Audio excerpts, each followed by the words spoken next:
আসসালামু আলাইকুম।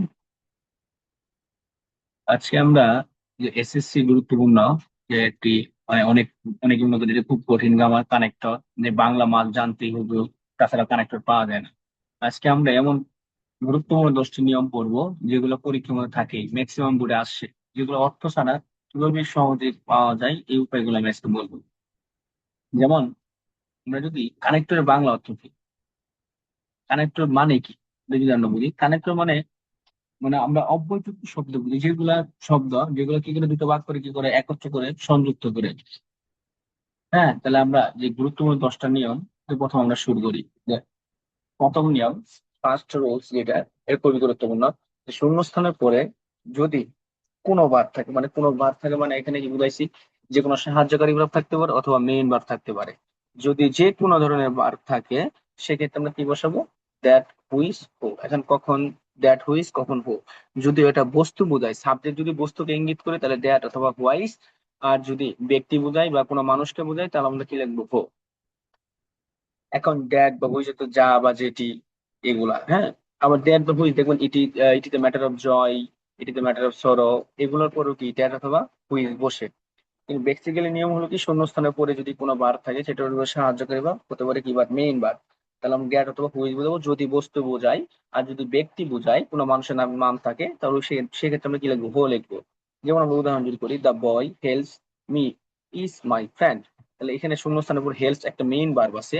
দেখেন মেইন ভার্ব শেষে এস যোগ আছে, দেখেন এটা মেইন ভার্ব। তাহলে শূন্যস্থানের পরে যদি মেইন ভার্ব থাকে তাহলে আমরা এই তিনটার মধ্যে একটা বলবো, দ্যাট, হুইজ, হো। তিনটার মধ্যে একটা বসবো, কিন্তু সাবজেক্টে কি আছে? দ্য বয়, ব্যক্তি। সেজন্য এখানে কি বসবো? হো। এখন দেখেন, this is the house is very old. তাহলে এখানে শূন্যস্থান উপর বার, দেখেন সাহায্যকের ভাব কি আছে? ইজ আছে। এখন এখানে দিস বস্তু বুঝাইছে, ঘরের কথা বলছে, তাহলে বস্তু বুঝালে আমরা কি লিখবো? দ্যাট অথবা হুইজ। খুবই গুরুত্বপূর্ণ নিয়ম এটা। রুল টু, এটা আরো গুরুত্বপূর্ণ, এটা থাকে এই এক আর দুই থাকে, দেখবেন। কোনো বাক্যে যদি কি থাকে? শুড থাকে। এমন যদি কি বোঝায়? উপদেশ বোঝায়, মানে অ্যাডভাইস বোঝায়, তাহলে সো বসে। আচ্ছা, মাঝে মধ্যে দেখবেন ইট ইজ হাই টাইম, এর পূর্বেও কি বসে? সো বসে। আচ্ছা দেখেন, এখানে আমরা যদি উদাহরণ সহ বুঝি, read attentively, you should pass the exam. তাহলে বাক্যে কি শুড আছে, আর এখানে উপদেশ বুঝাইছে, মনোযোগ সহকারে পড়া, যারা তুমি কি করবে?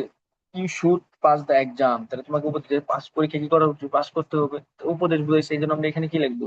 সো। আর ম্যাক্সিমাম নিয়ম কেমন? এখানে শুড আছে। দেখবেন কানেক্টরে ম্যাক্সিমাম শেষে গুলাই সো বসে, ই নম্বরটাই সো বসে, দেখবেন একটু খেয়াল করবেন। হ্যাঁ। আচ্ছা, গুরুত্বপূর্ণ আরেকটা নিয়ম, যে প্রথম সেন্টেন্সকে আমরা যদি কেন দ্বারা প্রশ্ন করি, পরের বাক্যে যদি আমরা কি পাই? উত্তর পাই সেটার, তাহলে সে বাক্যে কি বসে? অ্যাস বসে। অ্যাস, বিকজ, রিজন একটা বসা লইছে। অ্যাস, বিকজ, বা দুটারই অর্থ হলো কারণ। ঠিক আছে, কারণ বুঝাইলে আমরা বসে। এখন অনেকে আছে বিকজ বানান ভুল করে, অনেক গুরু, মানে অনেক ভালো ভালো স্টুডেন্ট আছে যে বিকজ বানান পারে না, এরকম আছে তো ভিআইপি স্টুডেন্ট, তারা ভুল করে। এজন্য সময় আমরা কি ব্যবহার করবো? অ্যাস। আচ্ছা, যেমন দেখেন,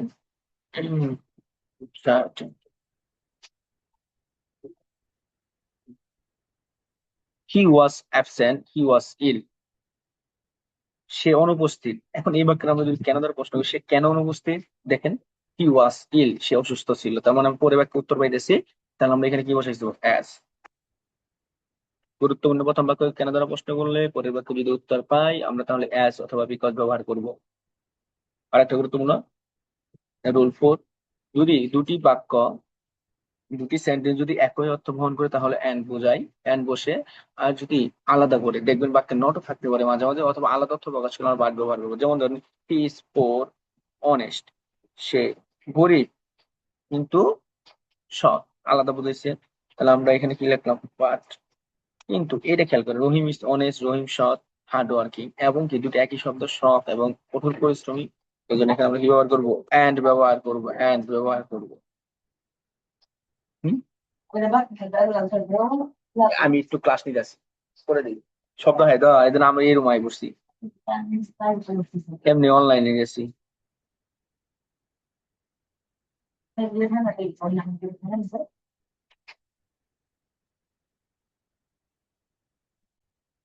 রুল নাম্বার 5, গুরুত্বপূর্ণ নিয়ম, ইফযুক্ত কন্ডিশনাল নিয়ম। খেয়াল করবেন যে প্রথম সেন্টেন্সে যদি দেখি যে আমরা প্রেজেন্ট টেন্সে আছে, মানে শূন্যস্থানের পরে কোনো ভার্ব আছে যেটা কি ফর্ম প্রেজেন্ট টেন্সে, যেমন অ্যামিজার থাকতে পারে, অথবা ভার্বের সাথে কি যুক্ত থাকতে পারে, এস বা ই এর যুক্ত থাকে। তাহলে আমরা যদি এই প্রথম সেন্টেন্সে যদি এরকম থাকে, কি থাকতে পারে, শূন্যস্থানের পরে অ্যামিজার বাক্যে থাকতে পারে, দেখবেন। হ্যাঁ, অথবা আমি কি বলবো, প্রথম বাক্য প্রেজেন্ট টেন্স হবে, প্রথম বাক্যে অ্যামিজার থাকলে পরের বাক্যে যায় যদি, অথবা প্রথম বাক্যে বি ওয়ান থাকলে, বি ওয়ান মানে কি, দেখবেন যে ভার্বের মেইন ভার্বের সাথে কি সাবজেক্ট উপর মেইন ভার্ব আছে, মেইন ভার্বের শেষে কি যোগ আছে, এস বা এর যোগ আছে। এবং পরের বাক্য যদি আমরা দেখি উইল, মাস থাকতে পারে, উইল থাকতে পারে, মাস থাকতে পারে, এই মডাল ভার্ব যদি দেখি আমরা, সেক্ষেত্রে আমরা কি ব্যবহার করবো, ইফ। আর যদি ওই একই নিয়ম যদি আমরা যদি নেগেটিভ অর্থ প্রকাশ করে না অর্থ ব্যবহার হয়, সেক্ষেত্রে আমরা লিখবো আনলেস। আমরা যদি এখানে উদাহরণ লিখি, ইউ স্টাডি হার্ড, স্টাডি একটা ভার্ব আছে, খেয়াল করেন, দেখেন প্রথম বাক্য প্রেজেন্ট টেন্স বি ওয়ান এ আছে, পরের বাক্য কি আছে, উইল আছে, তাহলে এখানে কি বসবো, ইফ। পরে you work hard you will not success, তুমি কঠোর পরিশ্রম করো, you work hard you will not success, তাহলে না অর্থ ব্যবহৃত হয়েছে, তাহলে একই নিয়ম, দেখেন এখানেও ওয়ার্ক ভার্ব আছে, উইল আছে, একই নিয়ম, কিন্তু না অর্থ প্রকাশ পেয়েছে, এই জন্য এখানে আমরা কি লিখবো, আনলেস। তাহলে এই দুটো প্রথম প্রথম বাক্য প্রেজেন্ট টেন্স হলে, প্রেজেন্ট টেন্স মানে কি, যে মেইন ভার্ব থাকে অথবা সাহায্যের ভার্ব থাকে প্রেজেন্ট ফর্মে থাকবো, পরের বাক্যে যদি আমরা কোনো মডাল ভার্ব দেখি, উইল, মাস্ট এগুলো থাকে, সেক্ষেত্রে আমরা ইফ অথবা আনলেস ব্যবহার করবো। যদি না অর্থ ব্যবহৃত হয় তাহলে আনলেস, না না হলে ইফ। আচ্ছা, প্রথম সেন্টেন্সে যদি মাস্ট থাকে, পরের বাক্যে আমরা আদারওয়াইজ লিখি, যেমন দেখেন ইউ মাস্ট স্টাডি, তাহলে এখানে মাস্ট আছে, মাস্ট, তাহলে এখানে আমরা কি বসাবো, আদারওয়াইজ, লেখা আছে আদারওয়াইজ।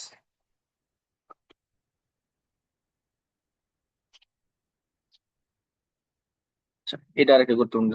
দেখেন দুই ব্যক্তি বস্তু কাজ যদি একই একসাথে বোঝায়, তাহলে আমি বোথ অর্ডার কি ব্যবহার করি, অ্যান্ড ব্যবহার করি। আবার দেখবেন যে মাঝে মাঝে নট অনলি বাট অলসো থাকে একই। আবার দেখবেন আরো আরো সহজ করে, যদি এক বাক্যে যদি মানে আগের সেন্টেন্সে যদি বোথ থাকে, তাহলে পরের সেন্টেন্সে অ্যাড বসবো, পরের সেন্টেন্সে যদি অ্যান্ড থাকে, তাহলে আগের সেন্টেন্সে কি বসবো, বোথ বসবো। আবার যদি দেখি প্রথম সেন্টেন্সে নট অনলি আছে, তাহলে পরের সেন্টেন্সে কি বসবো, বাট অলসো। যদি দেখি বাট অলসো আছে, তাহলে আগের সেন্টেন্সে কি বসবো, নট অনলি। খেয়াল করবেন এটা।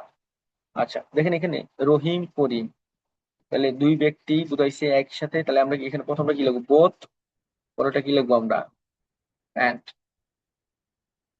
যদি দেখতাম এই অ্যান্ড আছে, তাহলে আগের বাক্যে আমরা কি বসাইতাম, যদি দেখতাম এরকম আছে রহিম অ্যান্ড করি, তাহলে আগের বাক্যে আমরা কি বসাইতাম, বোথ। আবার যদি দেখতাম এখানে বোথ আছে, তাহলে পরের বাক্যে আমার কি বসাইতে হবে, অ্যান্ড মাস্ট বসাইতে হবে। খেয়াল করবেন। আচ্ছা, আরেকটা গুরুত্বপূর্ণ 8 নম্বর নিয়ম, যদি একাধিক বাক্য কমাযুক্ত যদি একাধিক বাক্য থাকে, এবং সেটা যদি কি বোঝায়, অতিরিক্ত তথ্য দেয়, অতিরিক্ত তথ্য বোঝায়, আরো বোঝায়, তাহলে সেক্ষেত্রে আমরা কি ব্যবহার করবো, মোর ওভার ব্যবহার করবো। কি ব্যবহার করবো, মোর ওভার। আচ্ছা, হি ইজ অনেস্ট, দেখেন একই বাক্য কমা আছে, দেখেন হি ইজ অনেস্ট, সে সৎ, he is hard working, and বলতে হবে স্যার, এখানে তো এন্ড এন্ড বসে, হ্যাঁ এন্ড বসে দেবো। দেখবেন যখন আমরা এখানে তো পেজ আকার থাকবে, পরীক্ষা মতো পেজ আকার থাকবে, আমি এখানে সেন্টেন্স দিছি, যখন পরীক্ষার মধ্যে পেজ আকার থাকবো, তখন দেখবেন যে যে একাধিক বাক্য আছে কমা যুক্ত, সেই ক্ষেত্রে অতিরিক্ত বোঝালে আমরা কি লিখবো, এখানে মোর ওভার।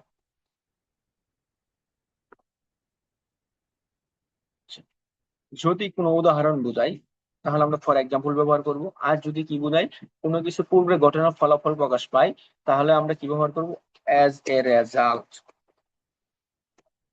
অ্যাজ এ রেজাল্ট ব্যবহার করব। যেমন আমরা যদি করি, ইট ইজ রেইনড হেভিলি, আচ্ছা ইট রেইনেড হেভিলি, ভারী কি হয়েছিল, কি হলো, বৃষ্টি হয়েছিল, তাহলে ভারী বৃষ্টি হয়েছিল, দা রুট দা ফল্টেড, মানে কি, রাস্তা কি পানিতে কি গেছে, ডুবে গেছে, তাহলে এখানে ভারী বৃষ্টির কারণে, ফল কারণে কি হয়ে গেছে, রাস্তার পানিতে পড়ে, তাহলে ফলাফল বোঝাইছে ভারী বৃষ্টির ফলে, তাহলে as a result.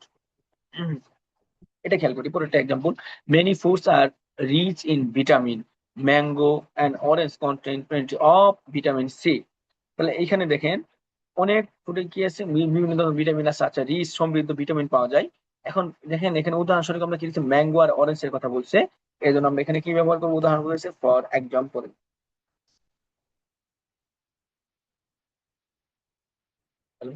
Last and final নিয়ম, যদি দুটি সেন্টেন্সের সাবজেক্ট একই হয় এবং বিপরীত অর্থ প্রকাশ করে, তাহলে আমরা দো অথবা অল দা ব্যবহার করব।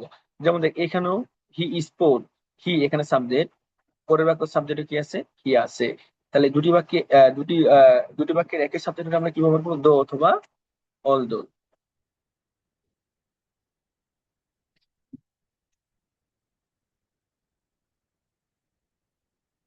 আচ্ছা, এখন আমরা বোর্ড কোশ্চেন সলভ করি shortcut. Trees are very important, গাছ খুবই গুরুত্বপূর্ণ। দে প্রডিউস অক্সিজেন। আচ্ছা, গাছ খুবই গুরুত্বপূর্ণ কারণ গাছ কি সরবরাহ করে আমাদের অক্সিজেন। আচ্ছা, খেয়াল করেন এখানে কেন দ্বারা প্রশ্ন করি তো আমরা, গাছ কেন গুরুত্বপূর্ণ, কারণ গাছ কি সরবরাহ করে অক্সিজেন। তাহলে এখানে কেন দ্বারা প্রশ্ন করে আমরা যদি এই বাক্যে আমরা উত্তর পাইছি, তাহলে এই ক্ষেত্রে আমরা কি ব্যবহার করবো, এস। দেখেন শূন্যস্থান উপর ভার্ব আছে, খেয়াল করেন শূন্যস্থান উপরে কি আছে, বার, তাহলে এখানে আমরা কি ব্যবহার করবো, দ্যাট অথবা কারণ এখানে কি নিয়ে কথা বলছি আমরা, বস্তুর কথা বলতেছি, তাহলে আমরা দ্যাট অথবা হুইচ। আচ্ছা দেখ, খেয়াল করে, উই মাস্ট রিয়েলাইজ, আমাদের অবশ্যই অনুধাবন করতে হবে যে, তাহলে আমি তোকে বলছি দ্যাট, হুইচ এর অর্থ হইলে যে বা যেটি, তাহলে উই মাস্ট রিয়েলাইজ, আমাদের অনুধাবন করতে হবে যে, তাহলে এখানে কি ব্যবহার করতে পারি আমরা, দ্যাট। দ্যাট যে, they help us in many way, গাছ আমাদের কি করে, বিভিন্নভাবে সাহায্য করে। ড্যাশ টিস আর, এই দেখেন প্রথম বাক্য আর আছে, খেয়াল করেন প্রেজেন্ট টেন্স, পরের বাক্য যায় কি আছে, দেখেন কমা আছে, মানে বাক্য দুইটা, এখানে কমা আছে, তার মানে বাক্য কয়টা আছে, এখানে দুইটা আছে। তাহলে এই বাক্যে যদি আর থাকে, পরের বাক্যে যে আমরা কি রাখতেছি, উইল রাখতেছি, তার মানে প্রথম বাক্যে অ্যামিজার থাকলে বা প্রেজেন্ট টেন্স থাকলে, মেইন ভার্বের বেস ফর্ম থাকলে, পরের বাক্যে যদি উইল দিই, তাহলে এখানে আমরা কি ব্যবহার করবো, ইফ।